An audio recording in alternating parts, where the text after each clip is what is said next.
اب میں آپ کے بعد جناب مولانا عبد الماجد ندوی صاحب کو مدعو کرتا ہوں کہ آپ آئیں اور اپنے قیمتی تاثرات سے ہم سامعین کو نوازیں۔ السلام علیکم ورحمۃ اللہ وبرکاتہ۔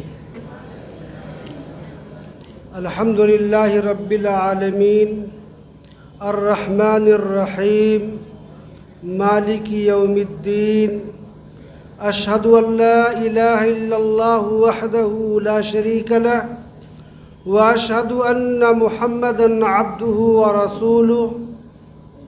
وقال اللہ تعالی اقرأ باسم ربک الذی خلق۔ وقال النبی صلی اللہ علیہ وسلم خیرکم من تعلم القرآن وعلمہ۔ وقال النبی صلی اللہ علیہ وسلم ان اللہ یرفع بهذا الکتاب اقواما ویضع به آخرین۔ اسٹیج پر بیٹھے صدر محترم، مہمانان کرام، معہد علی بن طالب کے جملہ اساتذہ کرام اور میرے سامنے عزیز طلباء، آج کے اس تقسیم انعامات کے مجلس میں شرکت کرنے کا موقع ملا۔ سب سے پہلے میں یہاں کے ذمہ داروں کا شکریہ ادا کرنا چاہوں گا، اس کے بعد اس ادارہ میں پڑھنے والے تمام طلباء کو مبارکباد پیش کرنا چاہوں گا۔ آپ لوگ اللہ کا جتنا شکر ادا کریں وہ کم ہے۔ اللہ نے آپ تمام لوگوں کو چنا ہے، منتخب کیا ہے، اور آپ کے والدین کو یہ توفیق دی کہ آپ کو اس ادارے میں داخلہ کرایا اور آپ یہاں پر تعلیم حاصل کرنے کے لیے حاضر ہوئے۔ اس کے لیے اللہ کا شکر ادا کریں، کیونکہ اللہ رب العالمین نے انسان کو جس مقصد کے لیے پیدا کیا ہے وہ اپنی عبادت، ریاضت اور بندگی ہے، اور اللہ کے مقصد کو ہم اس وقت تک جان نہیں سکتے ہیں جب تک کہ علم نہ حاصل کریں، تعلیم حاصل نہ کر سکیں۔ آدمی جب علم حاصل کرے گا، تعلیم حاصل کرے گا، تبھی وہ جان سکے گا کہ ہمارا کوئی پیدا کرنے والا ہے، ہمارا کوئی خالق ہے، اور کسی ذات نے ہم کو دنیا میں ایک مقصد کے تحت بھیجا ہے۔ اور جب انسان اللہ کی معرفت حاصل کرے گا تو اس کی بندگی کرے گا، اس کی عبادت کرے گا، اور اس کے اصول اور ضابطے پر چل کر کے دنیا اور آخرت میں سرخرو اور کامیاب ہو سکتا ہے۔ تو پیارے بچوں، اللہ کا شکر ادا کرو کہ آپ اس ادارے کے اندر پڑھ رہے ہو۔ اس سے آپ اپنے تخلیق کے مقصد کو جان سکو گے، اپنے خالق کو جان سکو گے، دنیا میں پیدا کیے جانے کے مقصد کو جان سکو گے۔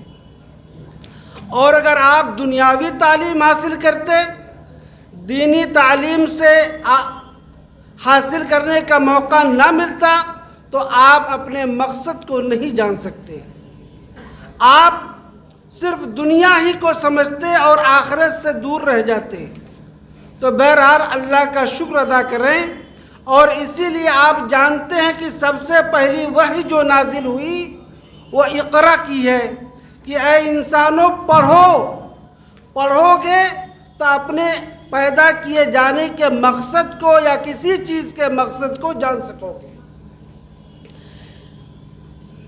دوسری چیز یہ کہ اللہ کے نبی صلی اللہ علیہ وسلم نے فرمایا خیرکم من تعلم القرآن وعلمہ، بہتر انسان وہ ہے جو قرآن کو سیکھے اور سکھلائے۔ تو آپ اس ادارے کے اندر قرآن کی تعلیم حاصل کرتے ہیں، قرآن کے معنی اور قرآن میں بتائے گئی ہوئی چیزوں کو حاصل کرتے ہیں اور اس کو سیکھ کر کے اپنی زندگی میں نافذ کرنے کی کوشش کرتے ہیں، اور ساتھ ہی ساتھ جب آپ سیکھ لیں گے تو آپ ایک معلم بنیں گے، ایک مدرس بنیں گے، ایک داعی بنیں گے، لوگوں کو بتلائیں گے، لوگوں کو سکھلائیں گے۔ اسی لیے اللہ کے نبی نے فرمایا خیرکم من تعلم القرآن وعلمہ۔ اس کی روشنی میں کہہ سکتا ہوں کہ بچوں تم سب سے بہتر انسان ہو۔ اللہ نے جو تم کو دین کی تعلیم کے لیے منتخب کر لیا ہے اور چن لیا ہے، تم سے اچھا انسان کوئی اور نہیں ہو سکتا، کیونکہ ہمارے نبی صلی اللہ علیہ وسلم بتلاتے ہیں، ہمارے نبی صلی اللہ علیہ وسلم نے کہا کہ قرآن کا سیکھنے والا، قرآن کا سکھلانے والا دنیا کا سب سے بہتر انسان ہے۔ اور دوسری چیز اور کہنا چاہوں گا اپنے پیارے بچوں سے، کبھی دینی تعلیم کو حقیر مت سمجھنا، اس کو دنیا پر مت تولنا، کبھی یہ مت سوچنا کہ ہم مولوی بن جائیں گے، قرآن پڑھ لیں گے، حدیث پڑھ لیں گے، حافظ ہو جائیں گے، عالم ہو جائیں گے، دنیا نہیں حاصل کر پائیں گے، ہم دنیا کی دوڑ میں پیچھے رہ جائیں گے۔ کبھی اپنے ذہن میں یہ بات نہ لانا۔ کیونکہ روزی دینے والا اللہ تعالیٰ ہے۔ اگر ہم دنیا میں پیسہ کما لیے، مالدار ہو گئے، ایک اچھے عہدے پر پہنچ گئے اور ہم اپنے پیدا کیے جانے کے مقصد کو جان نہیں سکے تو ہم دنیا میں تو کامیاب ہو سکتے ہیں، دوسروں میں مال و دولت میں فخر و مباحات کر سکتے ہیں، لیکن آخرت میں کامیابی نہیں حاصل ہو سکتی ہے۔ اصل کامیابی تو آخرت کی کامیابی ہے۔ اللہ نے فرمایا فَمَنْ زُحْزِحَ عَنِ النَّارِ وَأُدْخِلَ الْجَنَّةَ فَقَدْ فَازَ۔ جو جہنم کی آگ سے بچا لیا گیا وہ کامیاب ہوا۔ اصل کامیابی آخرت کی کامیابی ہے۔ تو اپنی تعلیم کو کبھی حقیر مت سمجھنا کہ پڑھنے کے بعد روزی روٹی سے محروم رہیں گے، ہم کم روزی حاصل کر پائیں گے، ہم چند ہزار اور چند روپیوں میں ملازمت کرنے پر مجبور ہوں گے۔ لیکن میرے پیارے بچوں، یہ ذہن میں بٹھا لو کہ دنیا کے اندر کوئی بھی دین کا عالم، قرآن کا حافظ بھوکے نہیں مر رہا ہے، ایک اچھی زندگی گزار رہا ہے۔ کبھی اس تعلیم کو عصری علوم سے موازنہ کرنے کی کوشش نہ کرنا۔ دنیا کی تمام تعلیمات کو ایک طرف رکھ دو اور دینی تعلیم کو دوسری طرف، تو دینی تعلیم سب سے وزنی اور بھاری ثابت ہوگا۔ کیونکہ اگر انسان اپنے پیدا کیے جانے کے مقصد کو نہیں جان سکا تو ہر چیز جان لے وہ کامیاب نہیں کہلا سکتا ہے۔ دوسری بات، پیارے بچوں، چند سالوں سے مجھے اس معہد میں آنے کا اتفاق ہوتا ہے، کبھی نماز میں، کبھی دوسری چیز ضرورت کے تحت۔ میں یہاں کے اساتذہ کو بہت ہی مہذب پاتا ہوں، میں ان کو دیکھتا ہوں کہ وہ اپنے کام سے مشغول رہتے ہیں۔ بچوں کو بھی مہذب دیکھتا ہوں کہ بچے بھی ایک مہذب ہوتے ہیں، جبکہ اہل حدیث ادارے اس معاملے میں بہت بدنام ہیں کہ ان کی یہاں تہذیب نہیں ہوتی، وہ مہذب نہیں ہوتے، انہیں اخلاق نہیں سکھلایا جاتا۔ مگر مجھے اس ادارے میں بچے بھی بااخلاق ملے اور یہاں کے اساتذہ بھی بااخلاق ملے۔